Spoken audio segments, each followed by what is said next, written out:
Hello दोस्तों, आप सबका स्वागत है एक बार फिर से एस्ट्रो गुरु चैनल पर। आप सभी के लिए आज एक और टैरो सेशन लेकर के आ गया हूं और आज का विषय है कि आपके अंदर कौन सी हिडन स्ट्रेंथ है, यानी आपकी हिडन स्ट्रेंथ क्या है, इसे कैसे डेवलप करना है, इस पर काम क्या करना है और इस पर टैरो की गाइडेंस क्या है। यही आज का विषय है, इसी को आज कवर करूंगा। और आज की इस रीडिंग के लिए दो पाइल्स को बनाया गया है जिनके सिंबॉलिक्स अब आपके सामने आपकी स्क्रीन पर एक साथ दिखाए जा रहे हैं।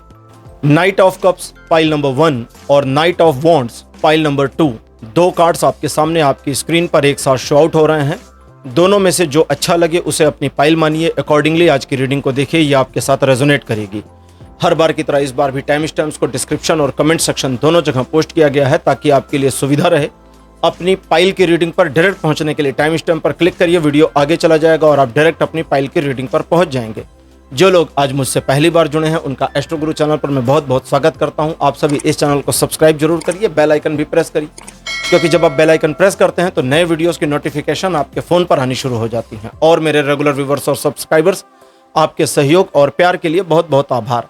आगे बढ़ने से पहले आपको बता दूं कि मैं एक प्रोफेशनल एस्ट्रोलॉजर, एक प्रोफेशनल टैरो रीडर भी हूं। तो आपकी स्क्रीन के ऊपर ये नंबर जो आ रहा है, इसके ऊपर आप संपर्क कर सकते हैं। अगर आपको अपने लिए एक पर्सनल टैरो रीडिंग सेशन चाहिए या अपनी कुंडली मुझे दिखाना चाहते हैं, यह व्हाट्सएप नंबर है, तो इस पर कॉल नहीं करना है, इस पर मैसेज करिए। मैसेज के थ्रू सारी इन्फॉर्मेशन मेरी टीम मेंबर आपको प्रोवाइड करेगी और आपकी हेल्प करेगी मेरे साथ आपके सेशन को बुक करने में। तो चलिए आज की रीडिंग को शुरू करते हैं और आपकी पाइल में मिलते हैं।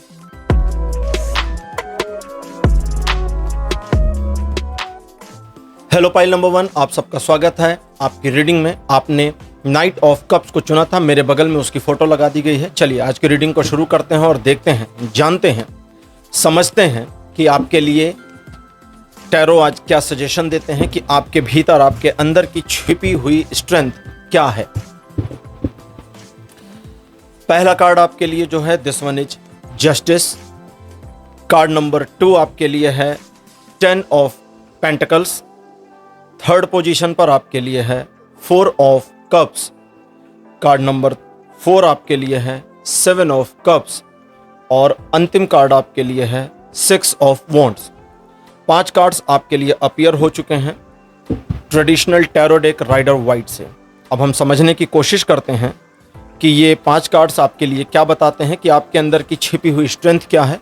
और आज की ओरेकल डेक हमारी जो है गॉडेस गाइडेंस, इसकी मदद लूंगा ये समझने के लिए, ये आपको बताने के लिए, जानने के लिए कि आपको क्या करना है, अपनी इस हिडन स्ट्रेंथ पर काम क्या करना है, कैसे डेवलप करना है और इस पर क्या कहते हैं गॉड्स, गॉडेस क्या कहती हैं, गॉड्स नहीं गॉडेस। आपकी हिडन स्ट्रेंथ क्या है, आज का हमारा ये विषय है। इससे पहले हम आपके पास्ट के बारे में थोड़ी बातें करें। इनजस्टिस आपको नहीं पसंद, कई बार सिचुएशंस इस तरह की मूव हो चुकी हैं, सिचुएशंस इस तरह का मोड़ ले चुकी हैं जहां पर आपको लगा कि जीवन में आपके साथ काफ़ी इनजस्टिस हुआ है, लेकिन फिर भी ईश्वर की कृपा कई बार, हर बार लगभग ऐसी रही कि चीज़ें वहां से रिवाइव हो गई। आर्थिक मामलों में आपने प्रगति हासिल करी, चीज़ें स्ट्रीमलाइन हुई, लेकिन आप अपना कॉन्फिडेंस एक से ज़्यादा बार खो चुके हैं। चीज़ें आपको निराश करती हैं, निराशाजनक स्थिति तक पहुंचाती हैं और आप वस्तुतः एक ऐसी सिचुएशन, ऐसी कंडीशन को फेस करने लगते हैं जहां पर आपको लगता है कि शायद संभवतः ईश्वर का आपके ऊपर सपोर्ट नहीं है या ईश्वर आपकी मदद नहीं कर रहे। आपकी सोच में गलती नहीं है, लेकिन कहीं ना कहीं ईश्वर के प्रति एक प्रकार का संदेह आपके अपने अंदर के संदेह को भी बढ़ा रहा है, बढ़ा रहा था। अगर आप अपने पास्ट को देखें तो आप समझ सकते हैं कि स्वयं और ईश्वर दोनों पर आपका संदेह सेम टाइम में सेम रहा है।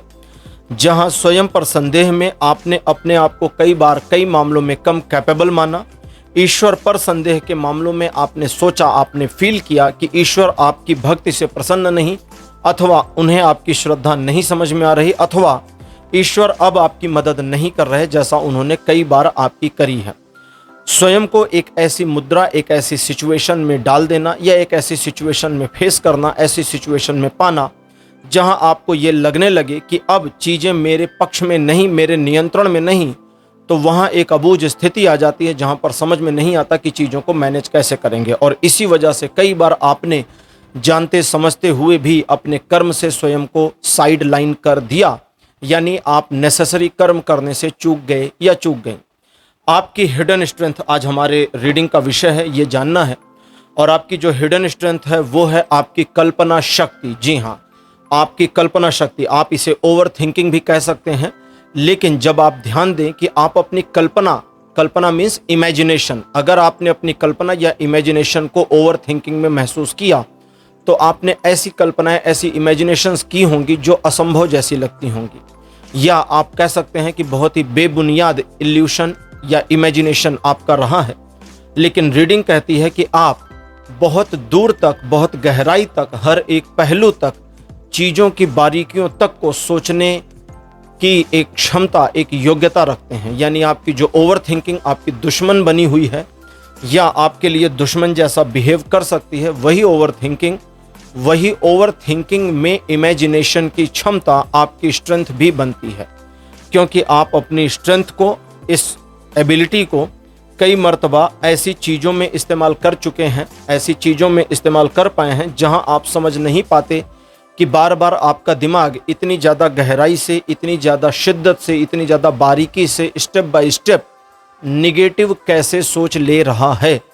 लेकिन आपने इसी इमेजिनेशन का इस्तेमाल उन मामलों में भी किया है पास्ट में जहां पर आप एक सही डिसीज़न लेने में कामयाब हुए थे या हुई थी। और न सिर्फ आपने कामयाबी हासिल करी, बल्कि अगर आपने अपने डिसीज़न और योजना को फॉलो किया तो आपको सफलता भी मिली है।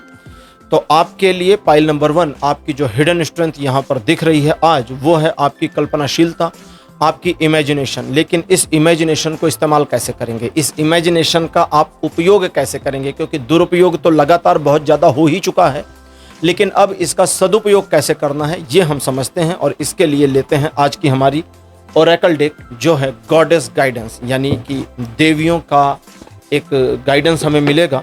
इसमें विभिन्न मत संप्रदाय की दुनिया भर की देवियां हैं, जिसमें ग्रीक देवी भी हैं, भारत की देवी भी हैं, तिब्बत की देवी भी हैं, इजिप्शियन गॉडेस भी हैं, सेल्टिक गॉडेस भी हैं, कई हैं। सबसे पहला कार्ड आपके लिए देवी सिलिस। सेकंड नंबर पर आपके लिए दूसरी देवी हैं ब्रिगिट। तृतीय नंबर पर देवी हैं कुवान यिन, ये तिब्बत की देवी हैं। और चौथे नंबर पर हैं एराकुरा सेल्टिक देवी हैं। और लास्ट में ऑस्टारा भी सेल्टिक देवी हैं। तो 5 कार्ड्स आपके लिए गॉडेस गाइडेंस से आ चुके हैं।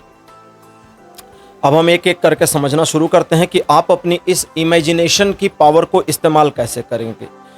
सुलिस सबसे पहली इंफॉर्मेशन आपके लिए देती हैं कि स्वयं पर विश्वास करो और स्वयं की इमेजिनेशन पर विश्वास करो। ये एक बहते पानी सा है और इस बहते पानी को सचमुच बहने दो। तुम तुम्हारी इस इमेजिनेशन की पावर को कई मर्तबा उस एस्पेक्ट में इस्तेमाल करते हो जब तुम बहुत दुखी होते हो, जब तुम खुश होते हो, और उस मोमेंट में अगर तुमने इस्तेमाल किया है तो तुमने सिर्फ ख्याली पुलाव पकाए हैं और कुछ नहीं किया। जबकि तुम्हें इन दोनों के बीच में स्थित होना है। नदी में पानी कम हो जाए, सुलिस का जो कार्ड है ये इंफॉर्मेशन कैसे देता है वो तो मैंने आपको बताया, लेकिन अब ये इंटरप्रिटेशन में क्या आता है वो समझिए। जैसे नदी में अगर पानी कम हो जाए तो वो काम का नहीं है, फिर कहते सूखा पड़ गया। अधिक हो जाए तो कहते बाढ़ आ गया। यानी एक निश्चित मात्रा में हो तभी नदी जीवनदायिनी और सुखदायिनी हो सकती है। अगर पानी अधिक हो जाएगा तो बाढ़ आएगा जो सब कुछ नष्ट कर सकता है। और अगर पानी बहुत कम हो जाए तो नदी की स्वयं की जो आवश्यकता है, नदी की स्वयं की भूमि की जो आवश्यकता है, नदी के अंदर की जो फिशेस हैं, मछलियां हैं, उनकी, या नदी के आसपास बसे थोड़े से लोगों की जो आवश्यकता है बस उतनी ही पूरी हो सकती है। लेकिन फिर वह थोड़े पानी की नदी दूर दराज तक पानी का प्रबंधन नहीं कर पाएगी क्योंकि उसमें पानी कम है। लेकिन अगर नदी अपने एक स्थिर स्वरूप में रहे, एक नॉर्मल रूप में रहे, तो वह नदी जीवनदायिनी हो जाएगी। फिर वो फसलों को भी सींचेगी, घरों में पानी भी पहुंचाएगी, मछलियों का पोषण भी कर देगी पानी के अंदर की, और दूर दराज के इलाकों में पानी ही नहीं पहुंचाएगी बल्कि उस नदी से नहर निकाल करके बहुत दूरी तक ले जाया जा सकता है। दैट मीन्स कि फिर वो उपयोगी हो गई। तो सुलिस कहती हैं कि तुम्हारी कल्पनाशीलता को तुम बीच में लाओ। तुम या तो निगेटिव की अतिरेकता में जाते हो या तो पॉजिटिव की। ब्रिगिट जो हैं ये देवी कहती हैं कि स्वयं को जब नकारात्मक हो जाओ, स्वयं में जब नकारात्मक हो जाओ तो स्वयं को टूटने से बचाओ। अपनी इमेजिनेशंस को इतना ज़्यादा अधीर मत करो, इतना ज़्यादा अविवेकपूर्ण तरीके से स्प्रेड होने से रोको कि यानी अविवेकपूर्ण तरीके से स्प्रेड होने से इसे रोको कि ये तुम्हें अंदर से तोड़ ना दे। अब आपकी इमेजिनेशन ऐसा इमेजिनेशन ना करा दे कि यार सब कुछ बेकार है, मेरे लिए तो दुनिया खत्म है, मेरे लिए सब जहान खत्म, मैं तो अब एकदम बेकार। तो वो इमेजिनेशन ना आने पावे, इस पर ध्यान देना है। साथ ही साथ ब्रिजिट कहती हैं कि अगर तुमने स्वयं के दिल पर अपना प्रबंधन किया, अब वे इमेजिनेशन की बात नहीं करती, वे दिल की बात करती, कहती अगर तुमने स्वयं के हृदय पर अपना प्रबंधन किया तो तुम्हारा हृदय इस इमेजिनेशन को एग्जेजरेट होने से, अतिरेक होने से बचा ले जाएगा। कुआन यिन कहती हैं कि ध्यान करो, कुआन यिन कहती हैं ध्यान करो और स्वयं के प्रति करुणावान हो जाओ। हम कई बार अपनी समस्याओं में स्वयं पर दया कर लेते हैं, हम कई बार अपनी समस्या में रो लेते हैं, हम कई बार अपनी समस्या में इतना अधीर हो जाते हैं कि सब कुछ छूटने जैसा होता है। लेकिन कुआन यिन कहती हैं कंपैशन लेकर आओ, करुणा का भाव लेकर आओ। करुणा का भाव क्या है? करुणा का भाव वो है जब हम किसी चीज को उसकी सापेक्षता में महसूस करते हैं। हम जानते हैं कि तकलीफ है और उस तकलीफ को महसूस कर रहे हैं, लेकिन साथ साथ ये भी जान रहे हैं कि यह तकलीफ कुछ समय की है, आने वाले समय में सब रिजॉल्व और डिसॉल्व भी हो जाएगा। कुछ भी दुनिया में स्थिर नहीं है, कुछ भी स्थायी नहीं है, सब क्षणभंगुर है और सब समाप्त हो जाएगा। तो कुआन यिन कहती हैं कि स्वयं को एक ध्यान की पोजीशन में लाओ। कैसे करेंगे? जब आप अपनी इस हिडन स्ट्रेंथ को बढ़ाना चाहते हैं। अब ये इंक्रीज कैसे करेंगे समझाती, कहते हैं जब तुम इसे बढ़ाना चाहते हो तो ये एक अनियंत्रित कुत्ते की तरह है। बुरा मत मानिएगा, जो रीडिंग में आ रहा है वो बता रहा हूँ। वे कहती हैं कि तुम्हारी इमेजिनेशन एक अनियंत्रित कुत्ते की तरह है जो कहीं भी जाए, कहीं भी भौंके, तुम उसे नियंत्रित नहीं कर पा रहे, इसलिए उसको ट्रेनिंग दो। अगर हम एक डॉग को, एक कुत्ते को ट्रेनिंग दें तो वो वफादार भी बन सकता है, काटेगा भी नहीं, सुरक्षा भी कर सकता है और ज़रूरत पड़ने पर हमारी मदद भी कर सकता है। लेकिन एक अनट्रेंड डॉग, एक बिना ट्रेनिंग का कुत्ता हमारे लिए मुसीबत बन सकता है। मोस्टली स्ट्रे डॉग्स ऐसे ही होते हैं, जो सड़क पर घूमने वाले कुत्ते होते हैं, मोस्टली ऐसे होते हैं। वे कभी भी मुसीबत बन सकते हैं, नहीं पता। लेकिन अगर उनको ठीक ढंग से ट्रेनिंग दी जाए, उनको भी, किसी को भी, तो बड़ी परिवर्तन देख सकते हैं। तो ये कहती हैं अपने मन को ट्रेनिंग दो, अपने मन को इस चीज के लिए ट्रेनिंग दो कि तुम तुम्हारी इमेजिनेशन को अपने हिसाब से इस्तेमाल कर पाओ। क्यों? अभी वो आगे बताते हैं। अब यहाँ पर ट्रेनिंग कैसे दी जाएगी? वे कहती हैं ध्यान में बैठो। लेकिन ध्यान में कब बैठो? जब आप ऐसा फील करते हैं, ऐसा चाहते हैं कि मैं अपनी इमेजिनेशन की पावर को सचमुच इस्तेमाल करूं मेरे स्ट्रेंथ की तरह से, मेरे भले के लिए, तो वे कहती हैं कि ध्यान करो। ध्यान की मुद्रा में इमेजिनेशन बहना शुरू हो जाएगा, किसी भी रास्ते पर बहेगा, वो उड़ेगा इधर उधर ऐसे वैसे हवा की तरह। वे कहती हैं उसे उड़ने दो, उसकी छटपटाहट को रुकने में थोड़ा समय लगेगा और जब वो छटपटाहट उसकी रुक जाएगी तब वो तुम्हारे नियंत्रण में, तुम्हारे अनुसार चलेगा। आगे एराकुरा देवी जो हैं, ये एक सेल्टिक गॉडेस हैं और ये बता रही हैं कि आपके जीवन में अगर आप एक उर्वरा शक्ति चाहते हैं, यानी एक फर्टिलिटी चाहते हैं, अब फर्टिलिटी से मतलब कई एस्पेक्ट में हो जाएगा। फर्टिलिटी हमें अपने जीवन में हर जगह चाहिए। कई बार हमारी सोच में फर्टिलिटी चाहिए, हमारे जीवन में बच्चे चाहिए तो उसके लिए फर्टिलिटी की ज़रूरत है, अनाज चाहिए तो उसके लिए फर्टिलिटी की ज़रूरत है, ज्ञान चाहिए तो ज्ञान की उत्सुकता, यानी कि हमारी क्यूरियोसिटी बढ़ जाए तो हमारा क्यूरियस नेचर, उस नेचर में क्यूरियोसिटी की फर्टिलिटी चाहिए। दैट मीन्स ये अलग अलग एस्पेक्ट में इस्तेमाल हो सकता है। तो एराकुरा कहती हैं कि वो तुम्हें मिल जाएगा, लेकिन अब तुम्हें ये सोचना है कि तुम इस इमेजिनेशन की पावर का इस्तेमाल करोगे कैसे। क्योंकि ऑस्टेरा कहती हैं कि तुम तो बस चुनिंदा चीज़ों को चुनना चाहते हो और सब कुछ छोड़ देते हो। हम जीवन में हमेशा यही करते हैं, हम कुछ चीज़ों को चुनते हैं और बाकी सब को छोड़ देते हैं।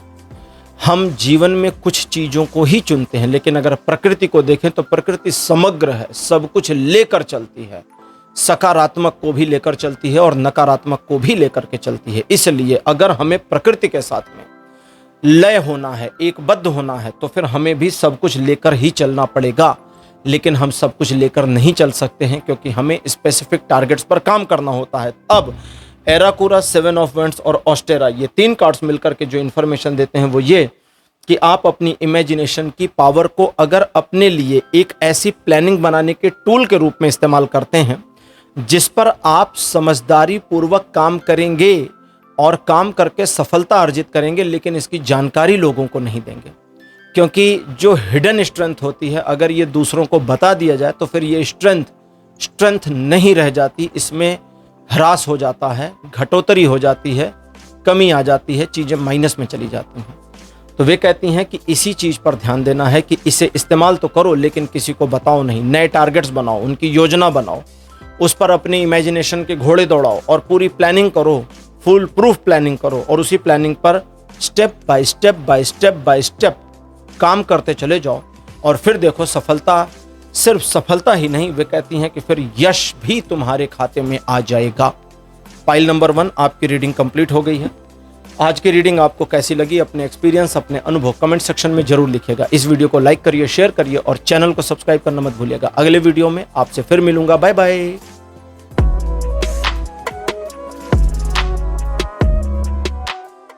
हेलो पाइल नंबर 2, आप सबका स्वागत है आपकी रीडिंग में। आपने नाइट ऑफ वॉन्ड्स को चुना था। चलिए आपकी रीडिंग शुरू करते हैं और देखते हैं कि आपके अंदर की हिडन स्ट्रेंथ क्या है और इसे इस्तेमाल कैसे करेंगे, इसका लाभ कैसे उठाएंगे। टैरो इस पर क्या कहते हैं, शुरू करते हैं।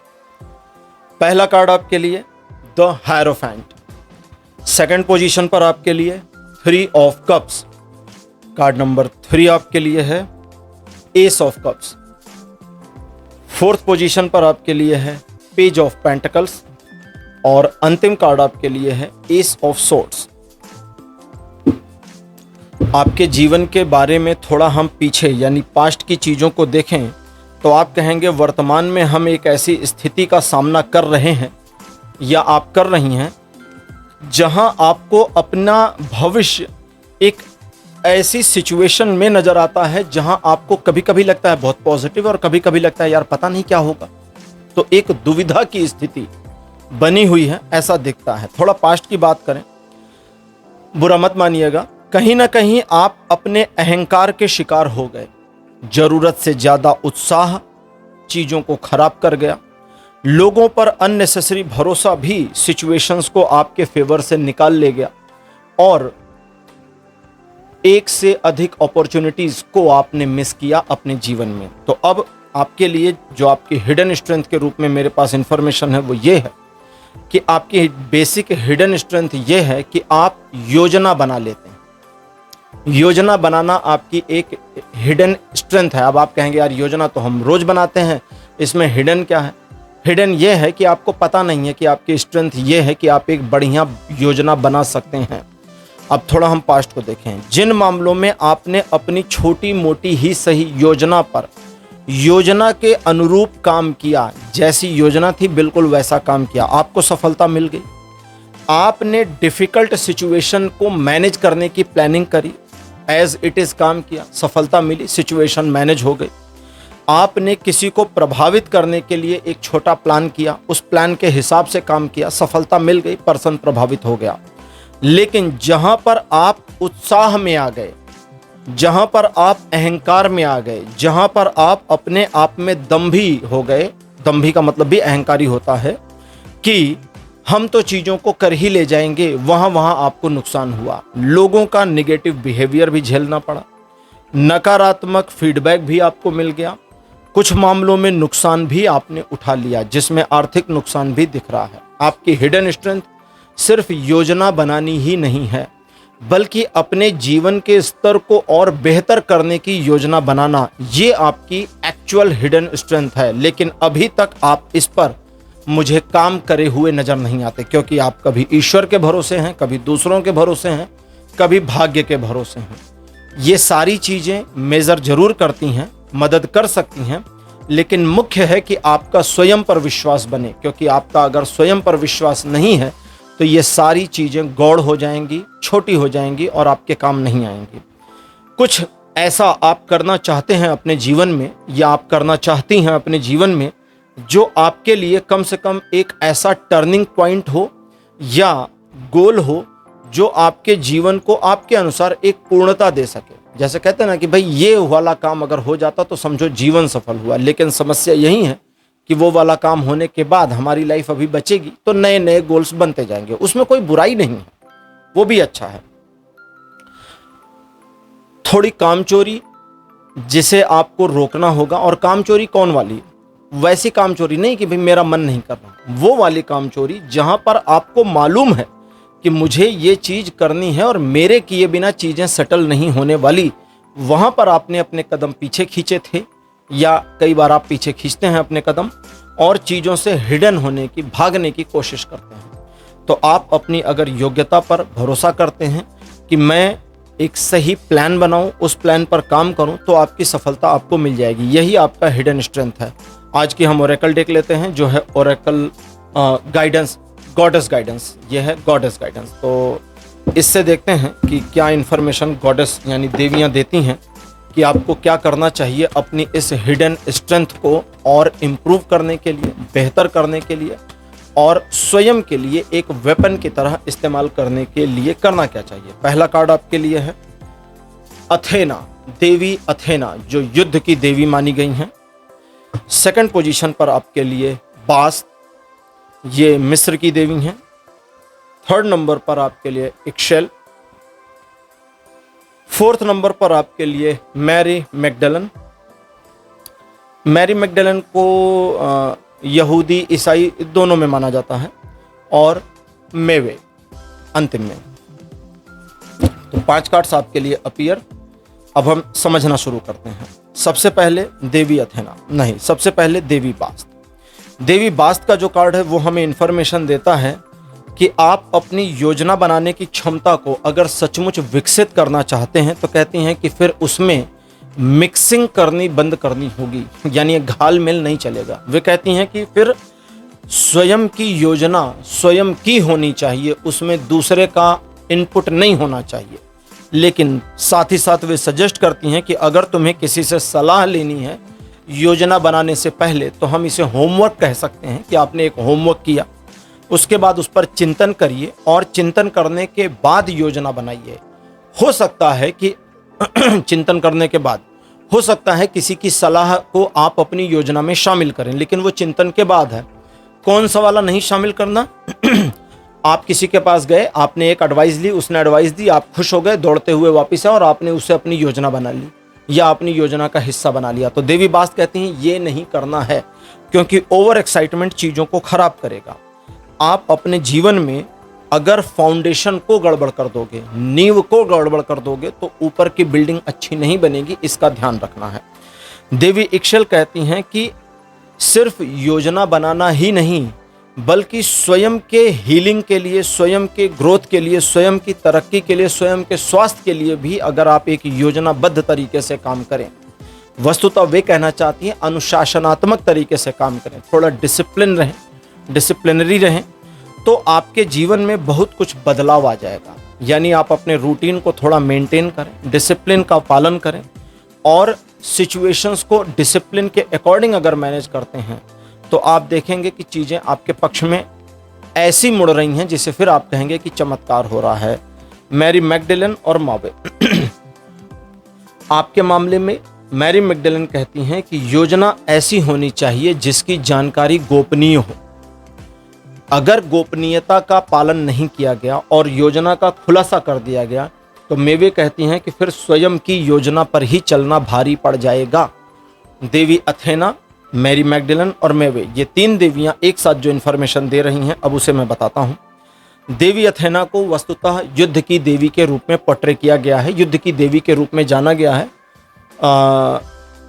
एथेंस एक शहर था जिसे माना गया है कि देवी अथेना के नाम पर है, लेकिन देवी अथेना न सिर्फ वर्जिन थी यानी कि कुंवारी थी, उन्होंने विवाह नहीं किया था, बल्कि वे ज्ञान की देवी के रूप में भी पूजी जाती थी।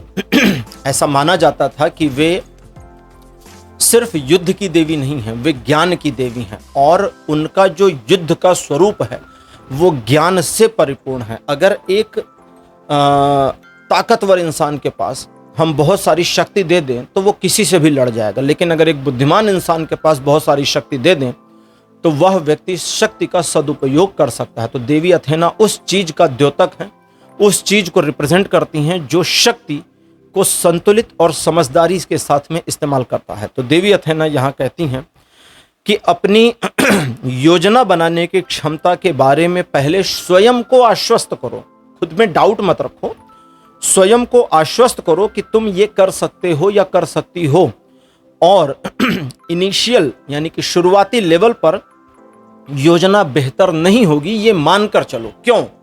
क्योंकि वे कहती हैं कि युद्ध के नियम में भी सब कुछ वैसा नहीं होता जैसा हम सोचते हैं। हमने प्लान बनाया कि इस तरह जाएंगे, इस तरह लड़ेंगे, इस तरह मारपीट करेंगे, जीत के आ जाएंगे। पहुंचे, पता चला सेना उनकी अलग मोड में खड़ी है, तो वहीं युद्ध के मैदान में प्लान बदलने की जरूरत पड़ सकती है। तो वहां पर प्लान बदलने का मतलब अब समझदारी दिखानी पड़ेगी। ऐसा नहीं कि उठाए और लड़ गए, फिर नहीं, फिर हार जाएंगे, क्योंकि बड़ी बड़ी सेनाएं भी हारी हैं। एक रोमन सम्राट था जिसका नाम था लियोनाइडस, उसके ऊपर एक मूवी भी बनी थी हालांकि, लेकिन कहानियां कहती हैं कि 300 सैनिक लियोनाइडस के साथ युद्ध में थे। एक युद्ध हुआ था फारस की सेना के साथ जिसमें लगभग 10 लाख सैनिक थे, और उन्होंने उनके यहाँ पर एक एरिया था जिसे मौत की घाटी कहते थे। तो वो मौत की घाटी क्या था? 2 पहाड़ों के बीच में छोटी सी दर्रा था, छोटा सा रास्ता था। 10 लाख सैनिक एक साथ नहीं आ सकते, 50-50 या 100-100 करके ही जाना होगा, उससे अधिक नहीं जा सकते। तो उसमें छोटा था वो, ज़्यादा से ज़्यादा 30 या 50 लोग जा सकते थे एक बार में, इससे अधिक हो ही नहीं सकते थे।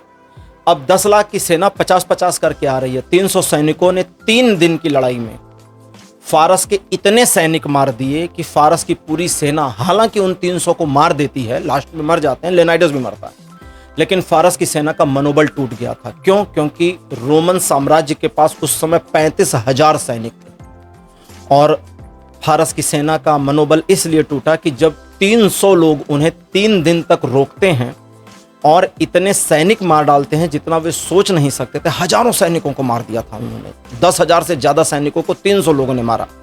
तो उनका मनोबल टूट गया कि जब ये 300 मिलके इतने मारते हैं तो 35,000 आएंगे, तब तो फिर पूरी 10 लाख की सेना की ऐसी तैसी हो जाएगी। और वे सेना वापस गई अपनी शक्ति बढ़ाने के लिए। 3 साल के बाद उसने फिर हमला किया और फिर हार गए। हार गए। क्यों हार गए? युद्ध नीति, रणनीति, यही मुख्य चीज होती है। तो देवी अथेना आपको यही कहना चाहती हैं कि आप अपनी योजना बनाएं, लेकिन प्रारंभिक योजना को ही सच ना मान लें। अब मैरी मैगडिलन कहती हैं उसे गुप्त रखें। मेवे कहती हैं कि किसी योजना को बनाना और उस पर चलना अग्नि की रेखा पर चलने जैसा है, लेकिन अग्नि की रेखा पर वही चल सकता है जिसके पास अग्नि की रेखा पर चलने की योजना और ज्ञान दोनों हो। अगर आपके पास अग्नि पर चलने का ज्ञान है लेकिन योजना नहीं है तो भी जल सकते हैं, गड़बड़ हो सकता है। इसको समझे ना। आपने कभी देखा होगा सर्कस में या कभी खेल तमाशे में रस्सी पर लोग चलते हैं, रस्सी बांध देते हैं और उसके ऊपर 2 डंडों के बीच में रस्सी बांधी जाती है और उस पर लोग चलते हैं। उनके पास रस्सी पर चलने का ज्ञान और योजना दोनों होती है। ज्ञान होता है यानी उनकी अपनी क्षमता, नॉलेज है, उनका अपना माइंडसेट है, वे रस्सी पर स्वयं को संतुलित करते हैं, लेकिन उनका ज्ञान उनको बताता है कि कितनी देर ये संतुलन बनेगा। अब कोई सारा दिन नहीं चल सकता ना कि सुबह से लेकर शाम तक, शाम से लेकर रात तक चलता ही रहे रस्सी पर, नहीं चल सकता। तो उनकी एक योजना होती है जो बताती है कि रस्सी पर चलते समय किस पॉइंट पर रेस्ट करना है। एक उसका नाम मैं भूल गया, एक बहुत बड़ा पर्सन, मतलब एक बहुत फेमस पर्सन था जो रस्सी पे चल लेता था। वो रस्सी पर ही एक पैर से बैठ करके आराम भी कर लेता था। तो ये उसकी योजना का हिस्सा था। ये उसका हुनर और योजना दोनों मिल जाए तो फिर क्या ही कहना। तो देवी मैवे यही चीज समझाना चाहती हैं, लेकिन आपको ध्यान रखना होगा मैरी मैगडिलन की बात पे। और वे कहती हैं कि स्वयं के प्रति किसी भी प्रकार का संदेह न हो, पहला, क्योंकि अगर आप स्वयं पर संदेह करते हैं तो आप अपनी योजना पर भरोसा नहीं कर पाएंगे, फिर गड़बड़ हो जाएगी। और अगर स्वयं पर संदेह न हो तो आपका स्वयं के साथ एक अनकंडीशनल बॉन्ड बन गया, और वो अनकंडीशनल बॉन्ड आपकी योजना के हिडन, जो छिपा हुआ आपकी योजना का प्रारूप है, उसे सही ढंग से इस्तेमाल करने के लायक आपको बना देगा। दूसरी चीज, यहाँ रीडिंग आपके लिए क्लोज होने से पहले एक और चीज बताती है, वो ये कि योजना बनाना आपकी हिडन स्ट्रेंथ तो है, लेकिन योजना पर काम करना आपका सही टैलेंट नहीं है, क्योंकि आप बार बार अपनी योजना को खुद ही अवॉइड कर जाते हैं, कर जाती हैं। इसलिए शुरुआती योजना बनाइए, उस पर ध्यान दीजिए, उसकी बारीकियां चुनिए और उसमें गलतियां हों तो उनको सुधारिए। और एक बार जब योजना पूरी बन जाए तो अपने आप से कहिए कि अब योजना तैयार है, इसी पर काम करना है, और फिर सफलता देखिए आपके कदम चूमती है। फाइल नंबर 2 आपकी रीडिंग भी कंप्लीट हो गई है। आज की रीडिंग आपको कैसी लगी, अपने एक्सपीरियंस, अपने अनुभव कमेंट सेक्शन में जरूर लिखिए। इस वीडियो को लाइक करिए, शेयर करिए और चैनल को सब्सक्राइब करना मत भूलिएगा। अगले वीडियो में आपसे फिर मिलूंगा। Bye bye.